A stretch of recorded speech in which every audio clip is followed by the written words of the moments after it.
બનાસકાંઠા જિલ્લા પંચાયતની પ્રથમ બેઠકમાં વસંતભાઈ પુરોહિત પ્રમુખ અને બબીબેન ચૌધરી ઉપપ્રમુખ તરીકે વરાયા. બનાસકાંઠા જિલ્લા પંચાયતના વસંતભાઈ પુરોહિત પ્રમુખ અને બબીબેન ચૌધરી ઉપપ્રમુખ તરીકે વરાયા. બનાસકાંઠા જિલ્લા પંચાયતની પ્રથમ સામાન્ય બેઠક આજે જિલ્લા પંચાયત પાલનપુર ખાતે જિલ્લા કલેક્ટર શ્રી અને અધ્યાસી અધિકારી શ્રી મિહિર પટેલના અધ્યક્ષસ્થાને યોજાઈ હતી.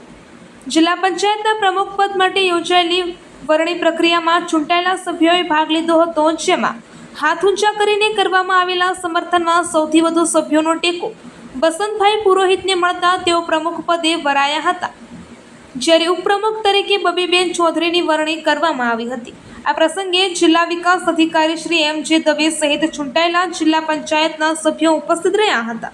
આ દરમિયાન આજે ભાજપ પ્રદેશ સમિતિ દ્વારા બનાસકાંઠા જિલ્લા પંચાયતના વિવિધ હોદ્દાઓ માટે મેન્ડેટ આપેલ, જેમાં પ્રમુખ શ્રી વસંતભાઈ રણછોડજી પુરોહિત, ઉપપ્રમુખ શ્રી બબીબેન દલજીભાઈ ચૌધરી, કારોબારી ચેરમેન શ્રી પ્રધાનજી રંગુજી રાઠોડ અને પક્ષના નેતા શ્રી આંચલ યશ બ્રહ્મભટ્ટ અને દંડક શ્રી બિલાસબા મુકેશસિંહ વાઘેલાનો મેન્ડેટ અપાયેલ છે.